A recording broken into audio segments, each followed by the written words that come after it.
Meetup Ethereum France, donc sur le retour sur la DevCon. Donc on va parler un peu de ce qui s'est déroulé. On aura plusieurs intervenants. On aura moi-même, donc j'étais le programming lead pour la DevCon, donc je gérais les speakers, le contenu, les différents thèmes.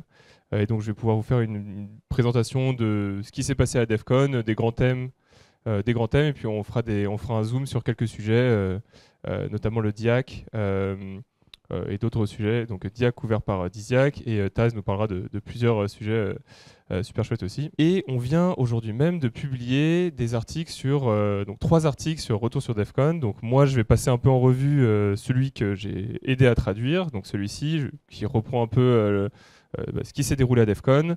On a un article sur la Beamchain, donc qui était une des grosses annonces sur le futur d'Ethereum, la roadmap Ethereum, et un article sur DIAC, dont Disiac vous parlera un peu plus en détail ce soir. Puisqu'on parle d'événements ce soir, j'ai également publié une liste des événements en 2025. C'est l'événement Ethereum au sens large, donc vous pouvez la retrouver ici. On l'a publié également sur notre blog. Elle est disponible à pas mal d'endroits. Voilà. Et je vais donner la parole à Stéphane qui va vous parler un peu d'ETC et d'une annonce peut-être. Eh ben, parmi les événements 2025, il y en a un que nous on attend beaucoup parce qu'on est en pleine préparation, c'est ETC 8 qui se passe à Cannes cette année. Et aujourd'hui, ça tombe bien que le meet-up soit aujourd'hui parce qu'aujourd'hui c'est l'ouverture de la première vague de vente de billets, 4 jours, et du formulaire du candidature pour être bénévole lors de cet événement. ETC, comment est-ce qu'on peut le définir? On a un peu travaillé sur les core values, qu'est-ce que ça veut dire de préparer cette conférence ETC.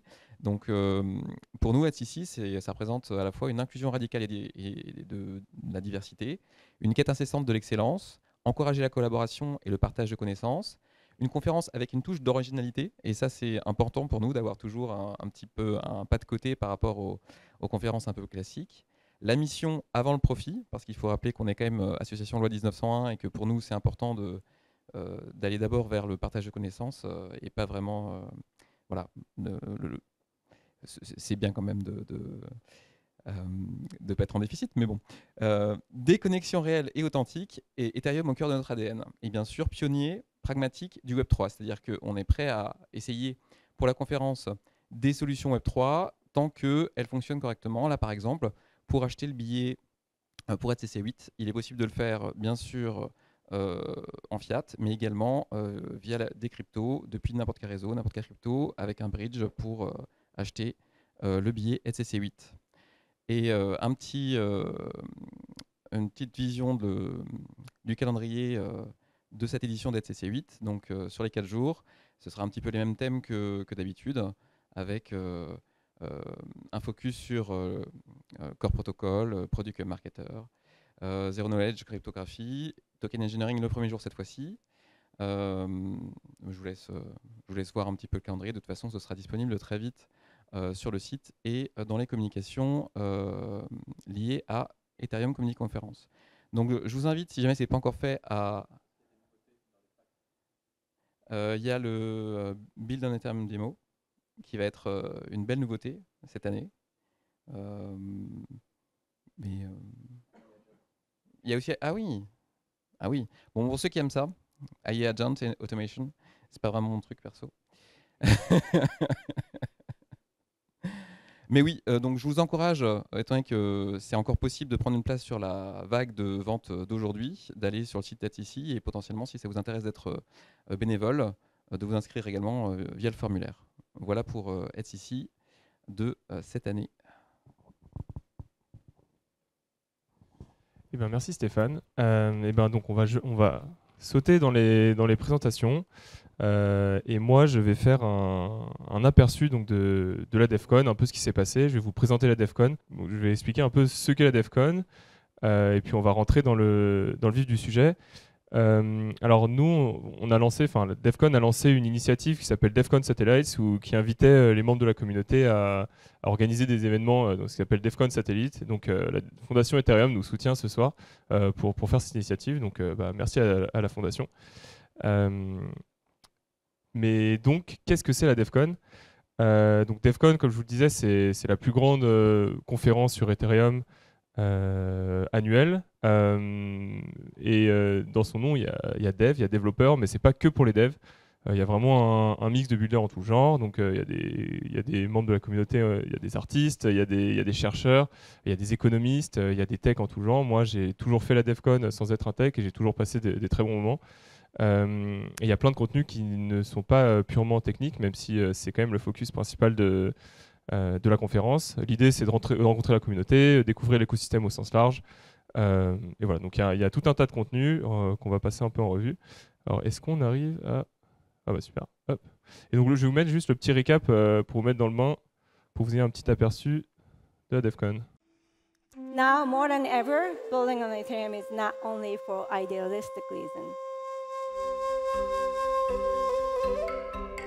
I've always been a big believer that Ethereum is the community alongside its tech, and being at DEF CON allows me to actually visualize the people who make Ethereum what it is.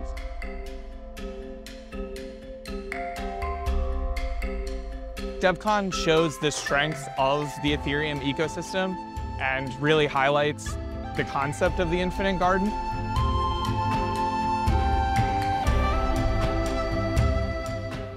Welcome to DevCon Southeast Asia.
Ethereum is everybody. Ethereum is the digital ownership and asset layer for people, the transaction layer, it's everything. It's everything and it's for everyone. A community that goes far deeper beyond just professional connections to really feeling like we are building something important and sustainable and lasting together.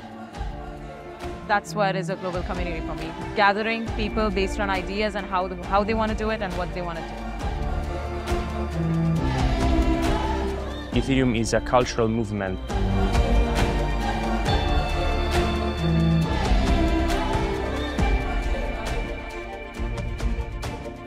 The vibe is amazing. So that's the reason why I came here. It's mind-blowing.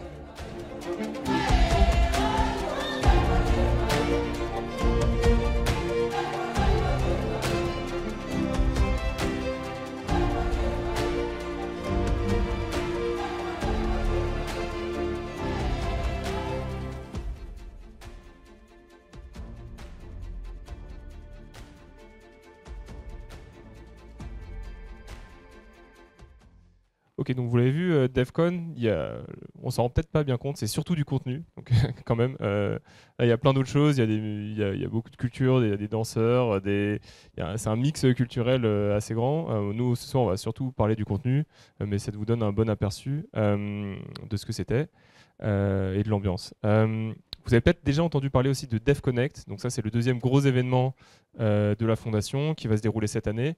Ça se différencie parce que DevConnect, on met vachement plus en valeur les événements de la communauté. Donc on invite tous les membres de la communauté, ou en tout cas les organisateurs d'événements de la communauté, de venir dans le lieu où ça va se passer, qui n'est pas encore annoncé, et d'organiser leur propre événement. Contrairement à la DevCon, qui est l'événement phare, donc tous les 2 ans de la fondation Ethereum.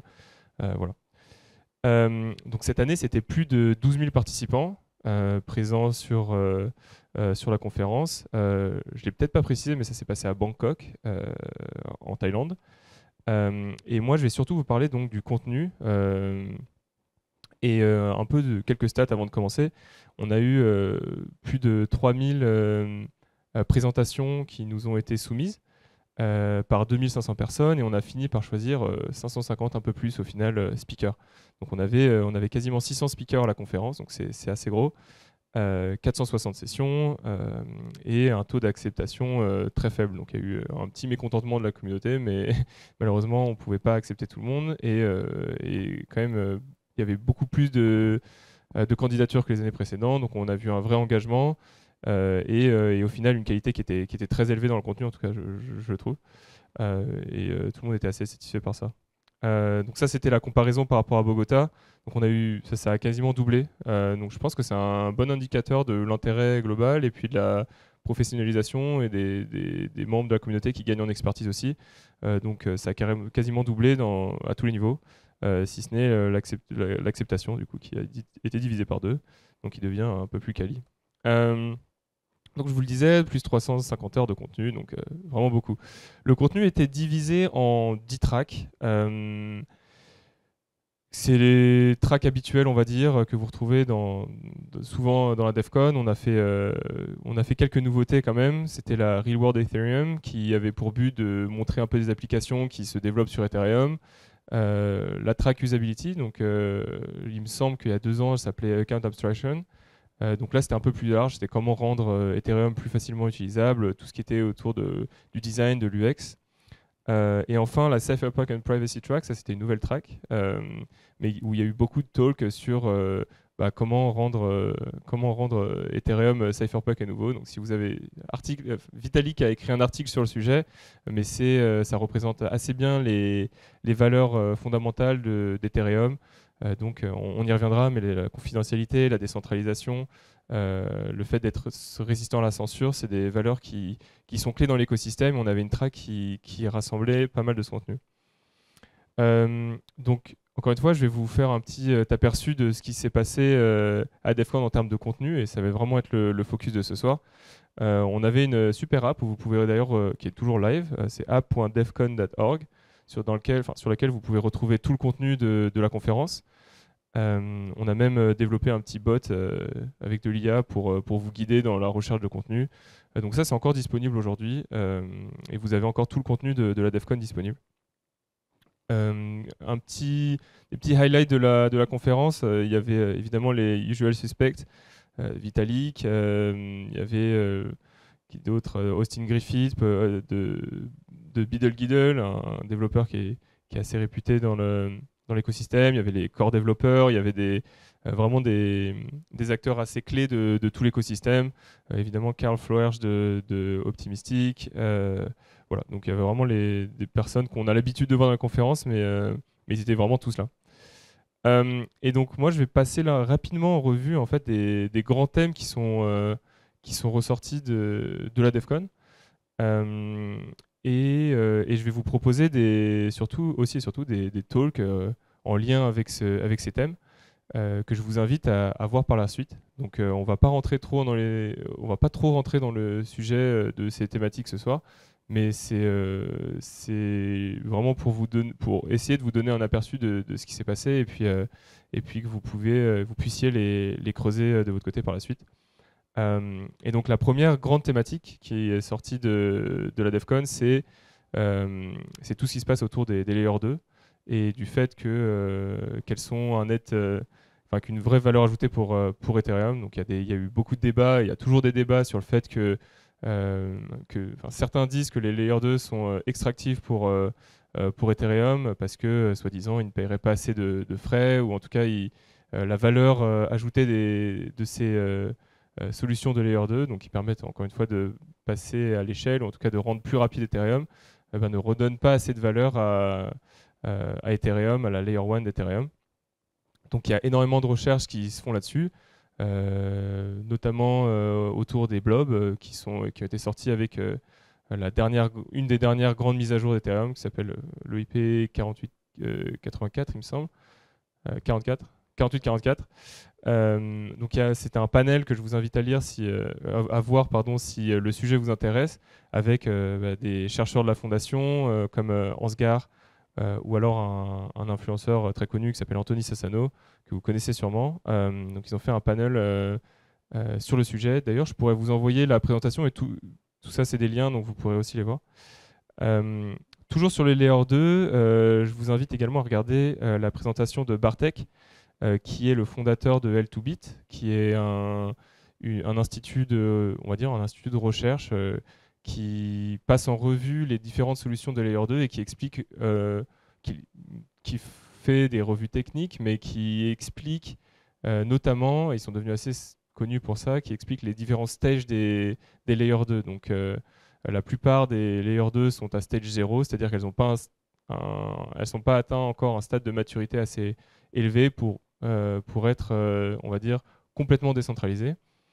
Et donc Bartek, dans cette présentation, il fait un peu l'état des lieux des Layer 2 et de différents états de développement de ces solutions.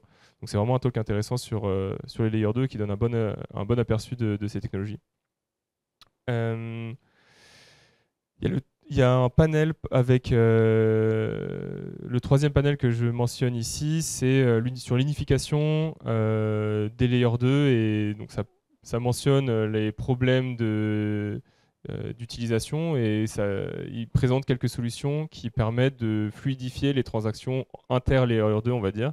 On parle de fragmentation des Layer 2, puisque c'est aujourd'hui, en tout cas jusqu'à aujourd'hui, oui, jusqu'à il n'y a pas si longtemps, c'était assez compliqué d'interagir entre Ethereum et entre les différentes Layer 2. Donc aujourd'hui, il y a un certain nombre de solutions qui apparaissent, notamment celle développée par Ert Lambour ici, qui est devenue assez réputée dans l'écosystème, qui propose des solutions d'amélioration de l'utilisation de l'expérience utilisateur pour fluidifier les transactions entre toutes ces solutions de Layer 2.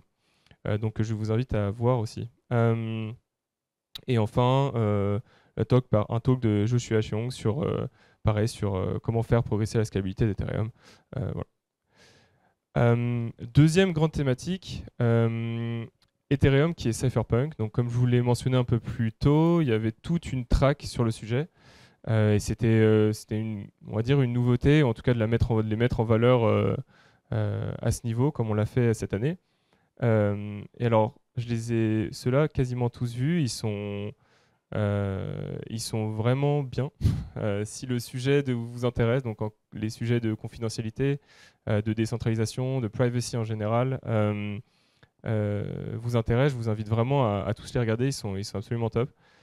Zach Williamson, c'est le fondateur d'Aztec, qui nous parle de pourquoi on a besoin de privacy. Il a une question dans l'audience qui lui demande si la privacy c'est que pour les terroristes, et il finit par demander, il demande dans l'audience, ok, qui est prêt ici à me dire combien il gagne par an, à me dévoiler son salaire. Et donc l'audience comprend assez vite que tout le monde a quelque chose à cacher, et que la privacy, c'est pas que pour les terroristes. Donc je trouve que le point est assez bien fait, et le PC tombe.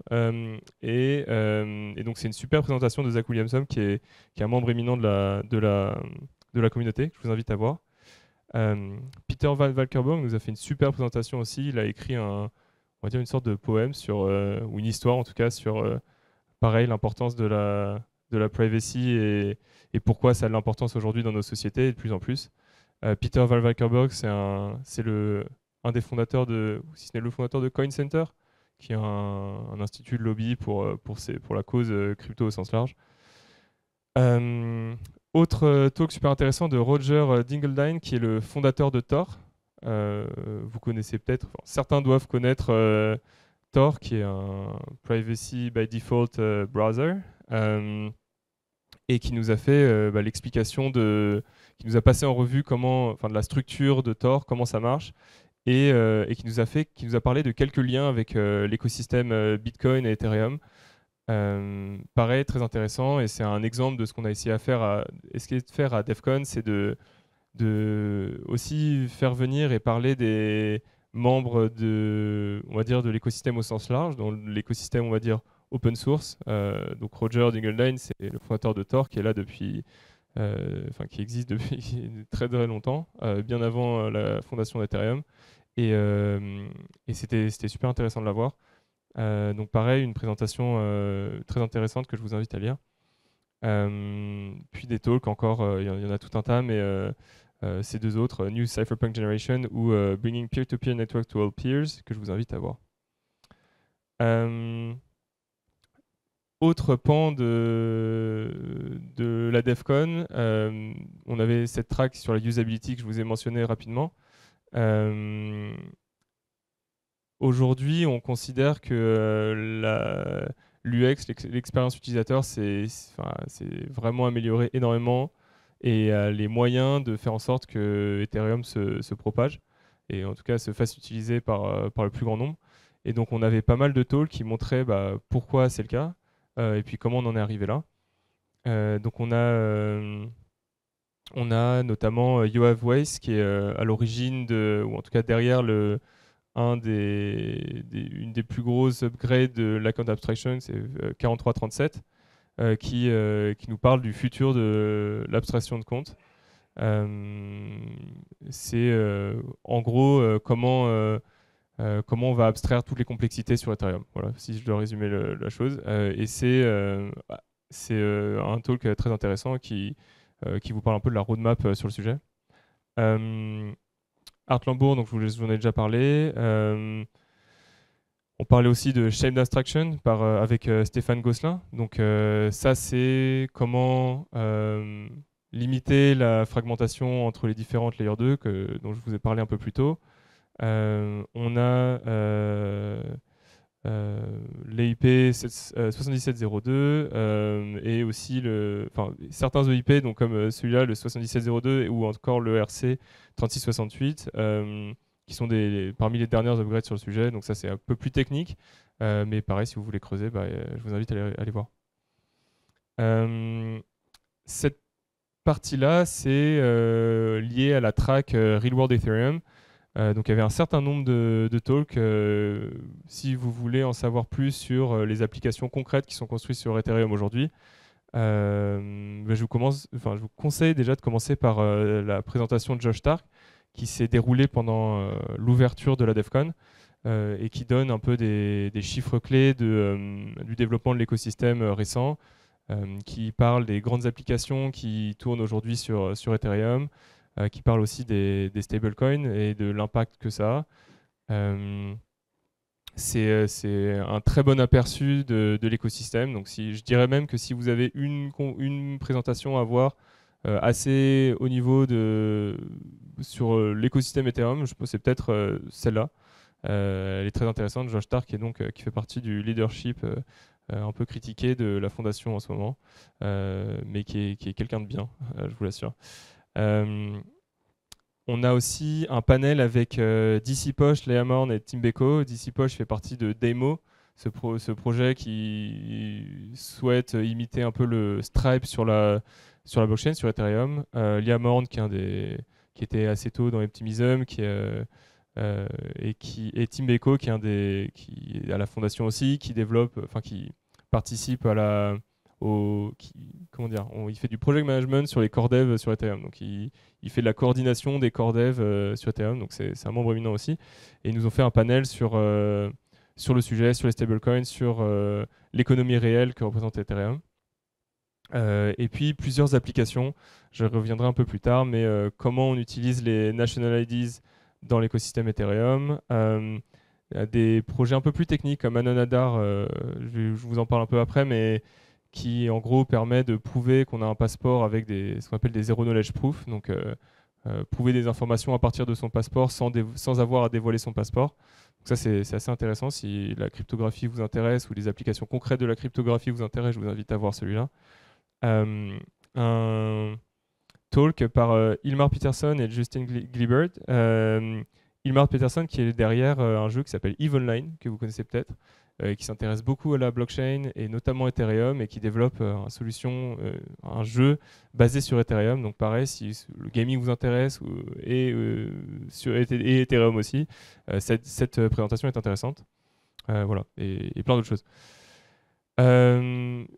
Partie rapidement sur l'économie d'Ethereum autour de la valeur de l'Ether, donc la crypto-monnaie associée à la blockchain Ethereum. Donc ça, c'est plus si c'est l'économie qui vous intéresse, l'explication derrière l'économie du token. Mike Nuder est un chercheur de la fondation Ethereum et il a fait une super présentation très claire sur l'intérêt de ETH en tant que crypto, que je vous invite à voir, qui est très intéressante. Des chercheurs de la fondation qui sont eux spécialisés dans la recherche économique, qui vous parlent de l'issuance policy. Je n'ai pas la traduction, mais pareil, si les mécaniques économiques autour de dette en tant que crypto vous intéressent, je vous invite à voir celle-ci. Et je le mentionnais, RL2's Extractive to Ethereum. Si vous voulez avoir la réponse, je vous invite à regarder ce talk-là.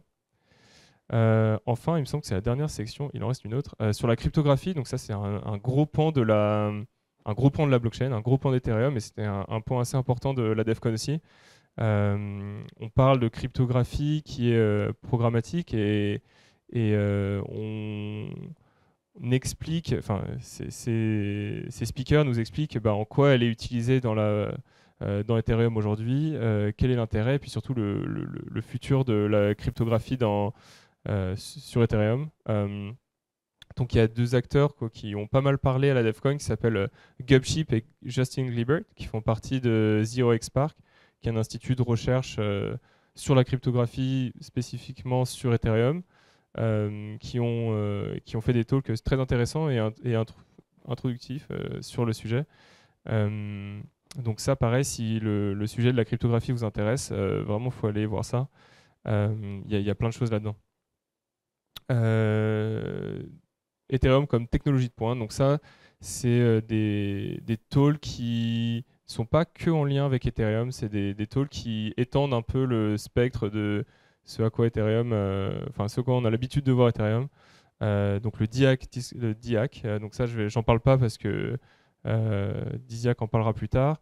Et puis on avait des gens comme Audrey Tang, qui était l'ancienne ministre de technologie de Taïwan, qui est venue nous faire une keynote sur la plurality, qui est un mouvement politico-économique qui intègre énormément de valeurs et de valeurs communes à Ethereum. Super intéressant. Voilà, super intéressant, qui étend un peu juste ce qu'on a l'habitude de voir sur la technologie, l'économie. Il parle aussi de géopolitique et de l'intérêt que ces technologies peuvent représenter. Et aussi, je ne sais pas si tu en parles, Diziak, de ce talk de Jay Baxter sur les community notes. Donc ça, community notes, pareil, c'est pas quelque chose qui est basé sur la blockchain, mais c'est quelque chose qui reprend beaucoup de valeurs de la blockchain d'Ethereum au sens large. Community notes, c'est un système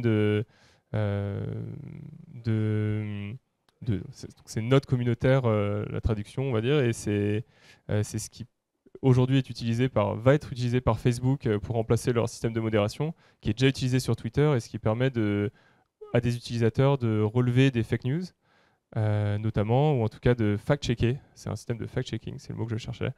Et Jay Baxter, c'est la personne qui a développé ce protocole, si je ne dis pas de bêtises, qui est utilisé donc chez Twitter aujourd'hui, et il est toujours chez X, il me semble.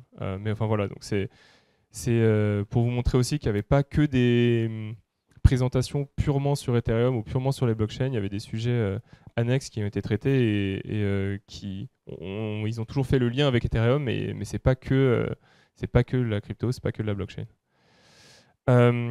Voilà pour l'aperçu très rapide du contenu sur la DevCon. Je vais vous parler aussi de quelques initiatives qui sont déroulées à la DevCon, notamment les Community-led Sessions. Donc ça, c'était des groupes ou des communautés ou des organisations qui organisaient leurs propres événements au sein de la DevCon. Donc DIA, que j'ai mentionné plusieurs fois, qu'on détaillera un peu plus tard. On a fait des hackathons avec Immunify. Il y avait les Ethereum Magicians, qui sont un groupe de chercheurs sur Ethereum qui ont fait un Hit Mac Day. On avait ZeroXSpark qui en a fait deux, qui a fait le MUD sur les Autonomous Worlds, sur le gaming, avec la cryptographie. Voilà, donc tout ce contenu, vous pouvez le retrouver en ligne, mais pareil, si vous avez une passion autour du game, du gaming on-chain ou du gaming en général, je vous invite à aller voir le contenu de ces conférences. On avait aussi des community hubs. Je vais passer assez rapidement là-dessus, mais on avait plein de groupes de communautés que la DevCon essaye d'engager à chaque événement, qui étaient gérés de manière un peu plus indépendante. Donc, vous l'avez peut-être vu dans la vidéo, où ceux qui étaient, c'était tous les groupes de participants qui étaient dans les couloirs, qui s'organisaient un peu par eux-mêmes, qui géraient leur propre contenu, et un peu de manière, on va dire, décentralisée. Et on n'avait pas de regard sur ce qui s'est passé. Ensuite, c'était des groupes de personnes en qui on avait confiance, mais qui s'organisaient un peu par eux-mêmes. Voilà. On en avait une dizaine, c'était assez chouette à voir. Très rapidement, je vais vous parler aussi d'une initiative qui a été faite pendant la DevCon, qui s'appelait les DIP, donc c'est DevCon Improvement Proposals, inspiré des EIP sur Ethereum. Et donc, c'est des projets de ce qu'on appelle dogfooding. Donc, c'est nous qui organisons la DevCon, qui essayons d'utiliser notre propre technologie pour prouver l'intérêt de la décentralisation, mais pour la mettre à l'épreuve aussi, pour faire des trucs assez cool aussi dans la DevCon avec la technologie soit de cryptographie, soit de blockchain. Donc, comme là, je vous ai parlé un peu de ça, ZK Passport ou Anon Adar, c'est deux solutions qui vous permettent, qui ont permis à des personnes de claim des discounts en prouvant qu'ils étaient de la région, de la région SIA. Donc, si vous étiez par exemple thaïlandais, vous pouviez prouver grâce à des preuves de zéro knowledge que vous aviez bien un passeport thaïlandais sans jamais nous montrer votre passeport thaïlandais. Et grâce à ça, on a pu donner des discounts sans voir votre information. Donc ça, c'est un exemple assez chouette de choses qu'on a mis en place pour la DevCon. Tous les tickets étaient des objets cryptographiques. Donc pareil, vous ne nous montriez pas votre identité quand vous nous montriez votre billet. Ça utilise des pods, ce qu'on appelle des pods, je crois que c'est Programmable Object quelque chose, où on utilisait la solution de Zoopass qui a été développée par 0xSpark, pareil pour utiliser de la cryptographie assez cool dans l'utilisation de nos tickets. Quoi d'autre? Ah oui, on avait des frogs crypto, donc bon, je vais pas rentrer dans les détails, mais il y avait plein d'initiatives assez chouettes qui étaient d'ailleurs proposées par la communauté. Donc à chaque DevCon ou DevConnect, vous pouvez aller sur le forum de la DevCon et proposer d'intégrer votre solution ou des solutions de tech que vous trouvez cool. Il y a eu des championships de Solidity. On a fait une raffle donc basée sur la blockchain pour claim des tickets de la DevCon. Voilà. Et enfin, on a participé. La DevCon avait lancé la Road to DevCon, qui a financé tout un tas d'événements jusqu'à la DevCon. Voilà, je ne vais pas rentrer dans les détails, mais voilà un peu pour un aperçu de DevCon. Donc merci à vous. Et je vais passer la parole à Diziak pour que tu nous parles de DIAC. Déjà, merci Nathan pour ta belle présentation de la DevCon. Franchement, c'est un super résumé. Ça représente bien ce que ça a été ces journées à Bangkok. Moi, de mon côté, j'ai quand même j'ai été impressionné par l'événement et en particulier autour des community hubs. Quelque chose qui m'a vraiment frappé, c'est de voir que les community hubs étaient remplis quasiment toute la journée. C'est-à-dire qu'il y avait vraiment des stands qui gravitaient autour de communautés, avec des ateliers gérés de manière autonome par ces mêmes communautés. Et quand on y allait le matin à 9h30, il y avait plein de gens. Et ça, moi, j'ai trouvé ça très efficace, impressionnant. Et ça m'a convaincu encore plus dans le pouvoir des communautés. Aujourd'hui, je voudrais vous parler un petit peu de DIAC. Du coup, c'est un sujet qui a été abordé à la DevCon. Je vais vous présenter ça de manière un peu naïve, parce qu'en fait, moi, ce sujet-là, je ne le connaissais pas. C'est-à-dire qu'il y a 2 mois, je n'en avais jamais entendu parler. Et du coup, j'en ai entendu parler dans le cadre de la DevCon. Et je vous présente un petit peu mes réflexions autour de ce sujet, qui est un sujet émergent. Donc déjà, on peut expliquer le terme. Le DIAC, c'est un acronyme pour Defensive Accelerationism. Du coup, qu'est-ce que c'est que l'accélérationnisme de défense en français? Donc c'est un mouvement philosophique qui a été fondé par Vitalik il y a environ 1 an et qui vise à rationaliser le développement des technologies numériques. Alors l'idée, très générale, c'est de dire il faut prioriser le développement technologiques en priorisant les technologies dites de défense, c'est-à-dire les technologies qui protègent l'humanité, les êtres humains, vous et moi, contre les risques d'autres avancées technologiques. Ça, c'est la première idée. Et deuxième idée, il faut prioriser aussi ce même développement envers les technologies qui distribuent le pouvoir au lieu de le concentrer dans les mains d'un petit nombre d'individus. Donc, Vitalik, il a cette position un peu inaugurale de dire le développement technologique procure bien entendu des bienfaits pour l'humanité tout entière, mais il y a quand même des risques associés. Il faut être vigilant vis-à-vis de ces risques et donc prioriser certains développements par rapport à d'autres. Il prend un exemple qui me semble assez parlant, donc je vais le citer. La création d'outils permettant aux gens de survivre et même de vivre confortablement, de manière indépendante ou semi-indépendante des longues chaînes d'approvisionnement internationales, apparaît comme une technologie défensive précieuse, présentant un faible risque d'être utilisée offensivement. Si on caricature, l'idée de ce mouvement, c'est de dire priorisons les technologies qui permettent aux individus de vivre de manière indépendante plutôt que des armes qui potentiellement pourraient être utilisées à des fins plus dangereuses. Et ce sujet, en fait, il a été mis à l'honneur pendant la DevCon. Tout d'abord, il y a eu évidemment deux articles publiés par Vitalik sur son blog. Il y a eu également le fameux side event dont tu as parlé, Nathan. Et surtout, il y a eu un petit livre qui a été offert lors de la cérémonie de clôture. C'est ce petit livre-là que je vous ai pris en photo. Et donc, ce sujet mis à l'honneur, il apparaît dans un moment où on est évidemment dans une période d'accélération phénoménale du développement et du progrès technologique. Et du coup, il y a quand même, ce débat se pose parce qu'il y a des craintes associées à ce développement technologique. Une crainte dont on parle de plus en plus, c'est l'émergence potentielle d'une IA super intelligente. De nombreux professionnels alertent sur les risques associés à l'émergence d'une IA super intelligente, notamment, je crois que c'est le chef de la sécurité chez ChatGPT qui avait alerté sur ce sujet. On a aussi un débat contemporain autour de la technosurveillance. En France, ce débat est souvent abordé par le prisme de la reconnaissance faciale et de son déploiement progressif et de plus en plus étendu sur le territoire français.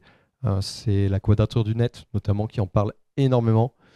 Et une autre inquiétude, c'est évidemment la réduction de la vie privée et la perte de contrôle de nos données qui pourraient être exploitées par des entreprises ou des acteurs malicieux.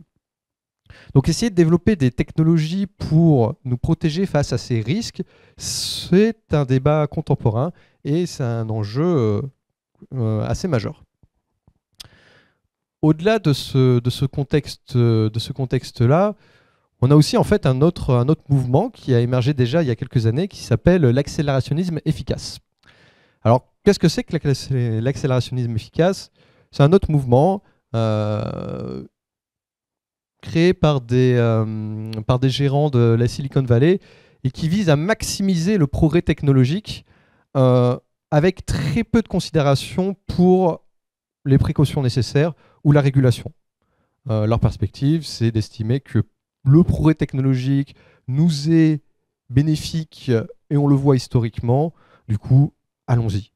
Allons-y sans crainte d'être régulé. Mais évidemment, il pourrait y avoir des effets nocifs.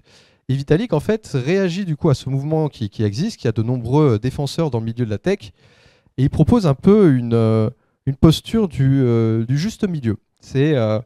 Cette image-là, c'est pas moi qui l'ai créée, c'est Vitalik dans son article fondateur qui l'utilise. Il faut regarder la troisième image. Vitalik, il se pose un petit peu comme un homme du milieu, en considérant que devant nous, si on réfléchit au progrès technologique, on peut avoir deux chemins, deux choix, un peu comme dans un jeu de rôle. Un chemin vertueux, où le progrès technologique nous permet de mieux vivre et de mieux prospérer, et un chemin catastrophique si nous faisons les mauvais choix, l'exemple typique étant cette fameuse IA super intelligente. Et pour Vitalik, nous sommes dans une période de croisement, où nous sommes au carrefour des chemins, et il faut donc prioriser le développement de technologies de défense, nous permettant de mieux nous protéger et du coup de partir sur le bon chemin. En ceci, cette perspective s'oppose du coup à la perspective accélérationniste classique, qui du coup verrait sans nuance un futur prometteur, et la perspective anti-technologique, on pourrait dire décroissante, qui voudrait limiter complètement le progrès et les innovations. Et ce qui est intéressant du coup avec ce mouvement-là, avec DIAC, c'est que du coup ça permet de faire rassembler des personnes, des groupes, au-delà d'Ethereum. Et on retrouve en fait un certain nombre de valeurs qui sont liées à la blockchain Ethereum. Tu les as déjà un peu citées d'ailleurs, Nathan, la décentralisation, la résistance à la censure, la création d'une économie globale et ouverte. Et bien, ce sont des valeurs qu'on peut retrouver dans d'autres domaines. Et il n'y a qu'à lieu de les embrasser. En biologie, par exemple, l'ouverture des données sur les vaccins et le déploiement de marchés prédictifs, donc ça, ce sont des choses dont on parle beaucoup dans le monde des cryptos, pourraient renforcer notre capacité de défense contre les risques épidémiques. Et l'émergence de marchés prédictifs ou des données ouvertes sur les vaccins, il y a un risque assez faible que ce soit utilisé à mauvais escient.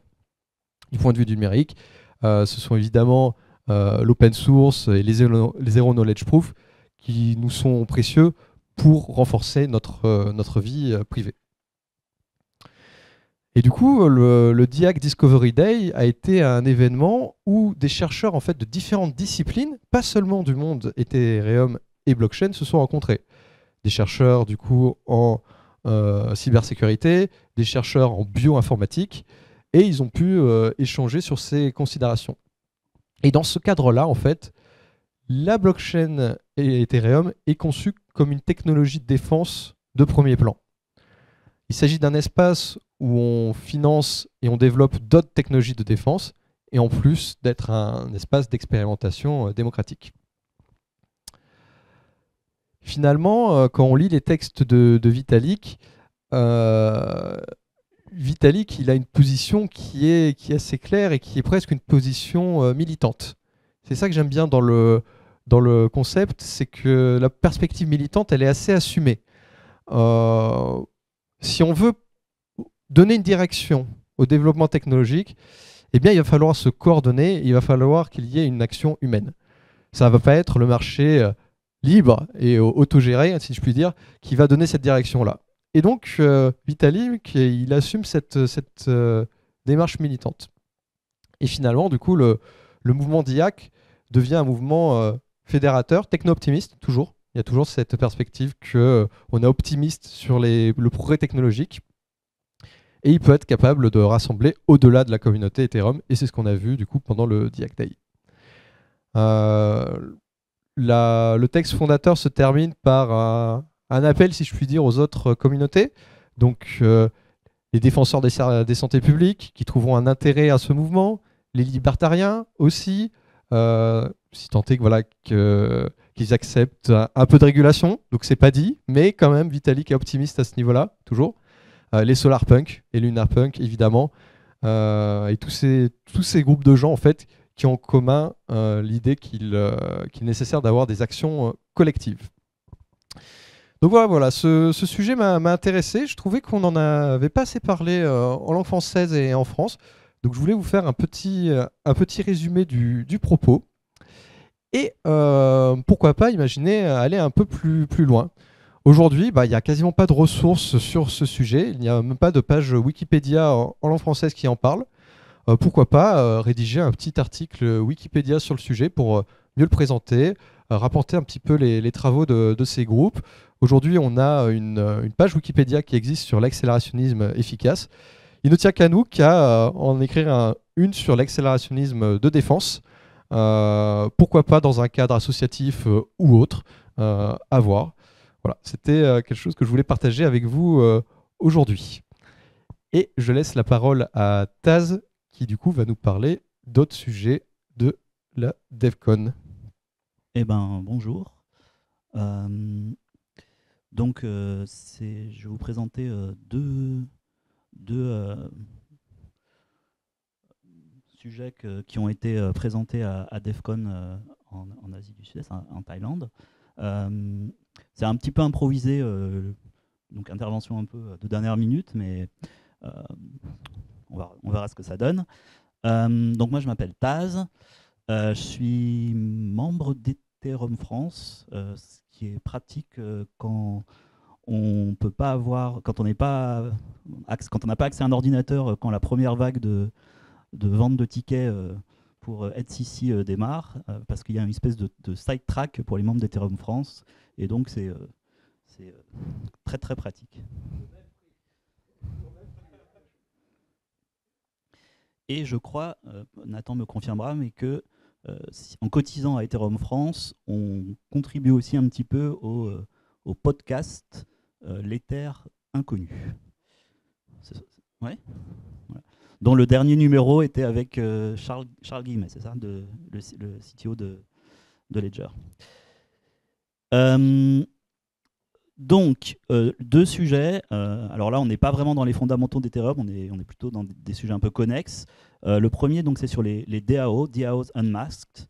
Donc, j'ai pris ce sujet parce qu'il y avait Taylor Monahan, Taivano, qui avait dit que c'était une présentation insightful, intéressante, donc pourquoi pas prendre ce sujet. Donc, qui sait déjà ce que c'est qu'un DAO dans la salle? Tout le monde? Ok.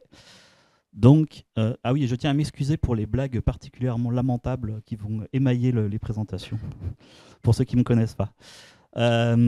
Donc, DAO, c'est Discord Administered Organization. Non. Donc, Decentralized Autonomous Organization. Et donc là, Lefteris Karapetsas est venu remettre un petit peu en question certains fondamentaux, certains principes autour des DAO.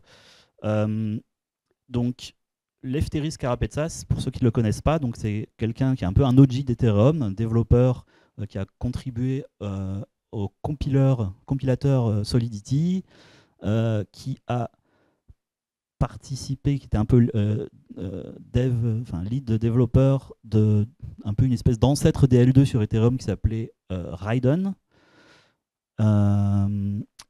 qui a aussi participé à quelque chose dont on va parler qui s'appelle ZDAO, et là qui maintenant depuis quelque temps est responsable, est chef de projet d'un très bon logiciel qui s'appelle Rotkey. Donc c'est un peu pour faire du tracking de portfolio de façon qui respecte le plus possible la vie privée, et Dieu sait que c'est pas facile sur Ethereum. Alors juste histoire d'être un peu interactif, donc il y en a quasiment tout le monde sait ce que c'est qu'un DAO, mais qui est membre d'un DAO? Ok. Qui a déjà voté pour une proposition sur un DAO? Ok, quasi tous les membres. Qui a rédigé une proposition amenant à un vote? Un peu moins déjà. Est-ce qu'il y en a qui ont créé un DAO peut-être? À moitié?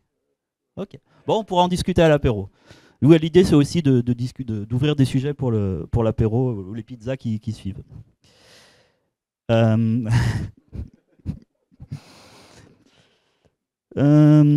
Alors oui, voilà. Et j'ai noté aussi que DAO en thaïlandais, puisque la conférence était à Bangkok, DAO, ça veut dire étoile. Donc, c'est quoi la définition d'un DAO? Donc, pour Lefteris, il a donné plusieurs définitions, mais celle qui est sympathique, c'est le Financial Flash Mob, parce que ça résume bien, le concept de mobilisation. Donc, les avantages, sur le papier, un DAO, ça fait rêver, hein, c'est un peu un accès facile à la démocratie, c'est transparent, c'est auditable, c'est facile à mettre en place, c'est accessible. Donc ça, c'est un peu pour les côtés positifs. Maintenant, il y a aussi les contreparties, les côtés un peu moins reluisants, parmi lesquels donc Lefteris cite la coordination.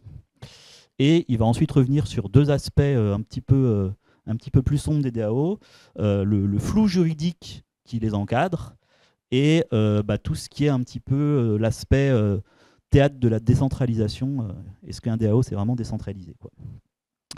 Donc sur l'aspect flou juridique, sur l'aspect flou juridique, le sujet principal, c'est l'absence de régulation autour des DAO. Quand vous interagissez avec un DAO, qui est responsable d'un DAO? Est-ce que ce sont les développeurs? Est-ce que c'est la personne qui va déployer le DAO? Est-ce que c'est les token holders? Donc là, il y a beaucoup c'est pas toujours très clair. Et donc pour prendre l'exemple du premier DAO qui s'appelle ZDAO, donc qui date de 2016, c'est intéressant de savoir comment il a été créé, à savoir que le code source a été partagé publiquement. Ensuite, il y a environ 40 ou 50 personnes qui l'ont déployé sur Ethereum. Et ensuite, avec une sorte de fonction aléatoire, il y a une de ces instances qui est devenue le DAO.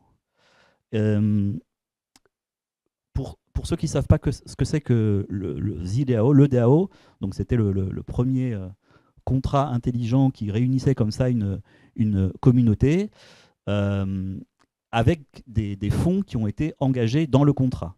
Or, il se trouve que il y avait une sorte de, je crois que c'était un bug de reentrancy ou enfin une faille dans le contrat qui a fait que il y a un exploitant qui a pu siphonner les fonds du DAO en 2016. Et à la suite de ça, la communauté a voté, a décidé pour créer une sorte de fork. Donc il y a eu un rollback, un snapshot d'Ethereum prédatant le DAO, et ce fork est devenu Ethereum. Et la version originale est devenue Ethereum classique. Donc pour Code is Law, c'est le côté Ethereum classique.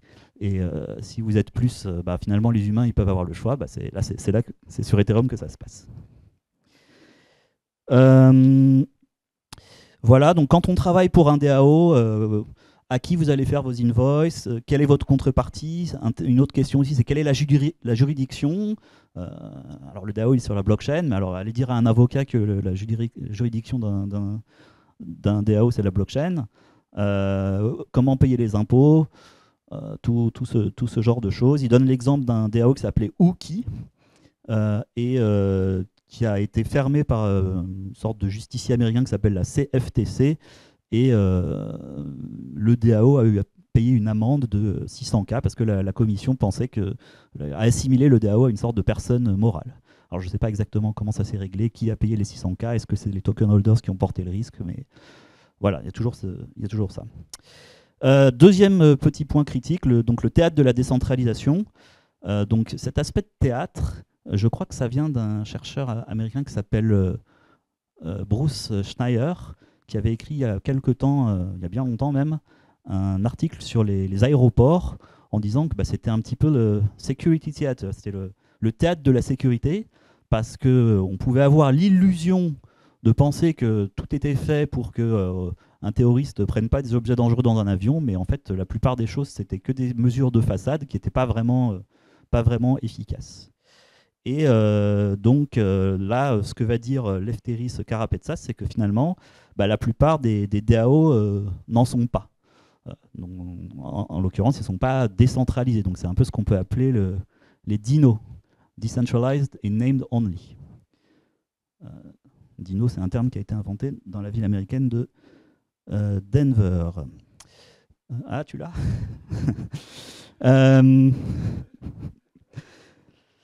Donc, on dit par exemple qu'un DAO on-chain, on peut voir que c'est protégé par un multisig. Multisig 4 sur 7, mais voilà, c'est tout à fait possible que multisig, ça soit une personne et ses 3 potes qui vont toujours tout signer, ou alors une personne et ses 7 adresses Ethereum. Donc cet aspect multisig, c'est pas la panacée, c'est pas parce que c'est un multisig que c'est forcément très décentralisé. Une autre approche aussi du théâtre de décentralisation, c'est le double dipping. Alors ça, c'est un peu sneaky.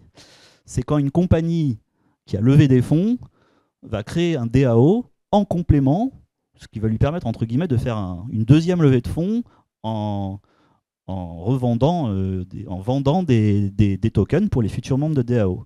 Et donc, ce que dit Lefteris, c'est que finalement, ça va créer 2 cap tables. Il y a la compagnie ou la fondation avec ses VCs, et puis il y a le DAO avec ses token holders.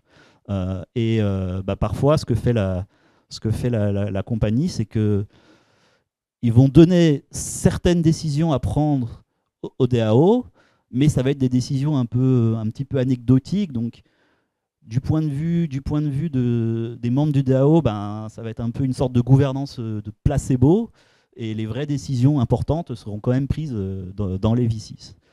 Et ce que note Lefteris, c'est que finalement, ouvrir un DAO, créer une DAO, une fois que tu as créé ta compagnie, c'est aussi donner de l'exit liquidity pour les investisseurs.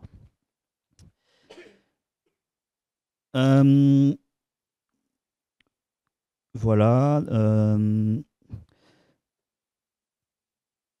Après, il donne quelques exemples. Donc, je vais vous résumer chaque exemple en une phrase.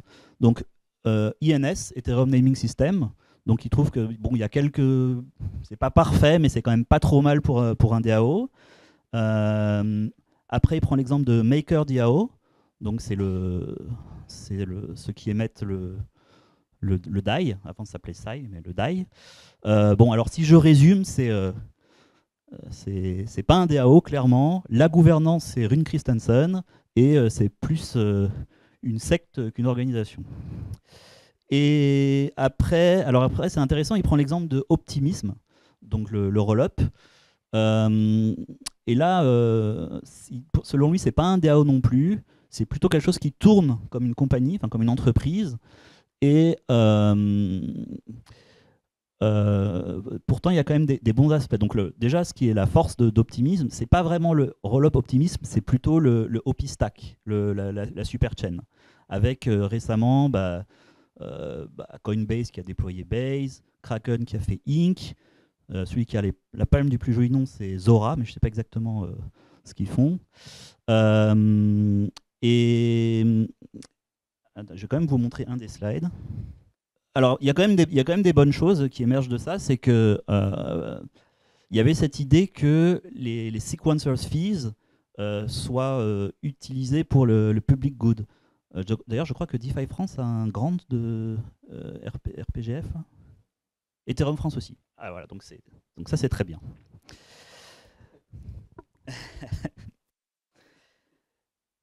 Ensuite, il prend deux autres exemples pour montrer que tout n'est pas perdu dans ce monde. Donc il y avait Constitution DAO. Je ne sais pas si vous avez entendu parler de ce projet. C'était des gens qui s'étaient réunis pour racheter l'acte original, l'original de la Constitution américaine. Ils ont réuni genre 40 millions ou 50 millions de dollars. Et il y avait une vente aux enchères, mais malheureusement ils ne l'ont pas eu. Et du coup, le DAO a disparu et les contributeurs ont été remboursés. Il prend aussi l'exemple de Yearn Finance en disant que c'est un DAO qui tourne plutôt bien. Et le dernier exemple qu'il prend, c'est celui de Moloch DAO qui a été créé par, pas créé, il dit invoqué par Amin Soleimani qui est derrière High. Let's Get High. Il faut aussi que je fasse l'autre dessus. Bon, alors on va vite boucler. Voilà, donc je vais vous montrer juste le dernier slide. C'est un peu le take-away message, take-home message. Donc un DAO n'est pas une compagnie, c'est pas un moyen de déporter tes responsabilités vers les utilisateurs, c'est pas non plus un moyen d'éviter les régulations, c'est pas une scène de théâtre où tu prétends que tu es décentralisé, et c'est pas aussi un moyen d'attirer ta communauté vers ton projet avec des fausses promesses. Par contre, idéalement, c'est un moyen facile et efficace de réunir des gens, de créer un groupe pour une cause, une façon de se coordonner d'une manière permissionless, sans permission, et c'est pas forcément quelque chose qui doit rester éternellement quand on voit que c'est plus utile. Voilà. Ok, donc ça c'était pour les DAO, et donc en 3 minutes, on va boucler l'autre sujet. Alors, c'est pourquoi les VPN sont un scam, présenté par Harry Alpin, qui est le responsable de la technologie du projet NIM, projet qui est basé dans la belle ville de Neuchâtel. Alors, première question évidemment, qui parmi vous utilise un VPN? Allez, hop, je prends en photo, j'envoie au ministère de l'Intérieur, parce que là, on voit que j'ai affaire à des délinquants, ça va pas du tout. Qui utilise Tor? Ouais, parfois un peu. Tor. Pardon? Pas de photo, non. Tor, dont le Tor, ça veut dire The Onion Ring. Alors il y en a qui disent que c'est parce que l'infrastructure est en layers, comme des couches d'un oignon, mais en fait, je pense que la vraie raison, c'est que quand on regarde un petit peu la sécurité informatique, bah, c'est un peu comme un oignon, c'est-à-dire que plus on creuse, plus on a envie de pleurer. Allez bien. Allez, on garde. Je vais faire du one-man show. Donc, non, mais c'est vrai qu'on dit que les gens qui utilisent des VPN, c'est toujours un peu... C'est un peu ce que tu disais tout à l'heure. Quand on n'a rien à cacher, on ne devrait pas utiliser des VPN et tout. Mais au final, c'est juste qu'on veut être tranquille et puis qu'on veut avoir un peu de vie privée, quoi. Donc, je trouve un peu dommage que maintenant, quelqu'un qui utilise un VPN ou qui fasse quelque chose qui ne soit pas, disons, comme attendu, soit considéré comme suspect, un comportement suspect. Je trouve que c'est un peu dangereux. Genre, une personne aujourd'hui qui va chercher un emploi, l'employeur va aller taper son nom sur Google, il va rien trouver, il va trouver ça suspect. Et c'est le ungoogleability, là. C'est quand même bizarre. Et même, je pense qu'un jour, les personnes qui retireront de l'argent liquide aux distributeurs seront considérées comme ayant un comportement suspect. D'ailleurs, il suffit de voir le nombre de distributeurs automatiques de billets qui diminue d'année en année, surtout dans les petits. Je crois qu'en 2023, il y a eu 2000 distributeurs qui ont sauté. Donc, du coup, c'est quoi l'alternative? C'est de payer une carte bancaire et de dire à sa banque que toutes les transactions qu'on fait, c'est pas génial, quoi. En plus, ça donne de l'exposition. Et puis, surtout dans le monde crypto, être exposé, ça peut être dangereux. Il suffit de voir ce qui s'est passé la semaine dernière avec le cofondateur de Ledger. Et ça, c'est des choses qui vont forcément se reproduire. Je vais faire une blague, mais là, comme il y a Nicolas, je vais passer. pas devant la caméra.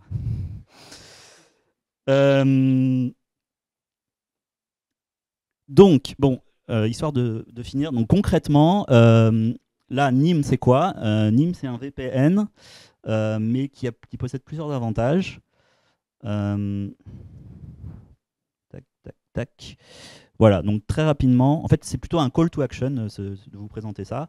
Donc, un VPN, vous avez les données qui circulent comme ça de façon linéairement. Tor, vous passez par plusieurs nodes intermédiaires.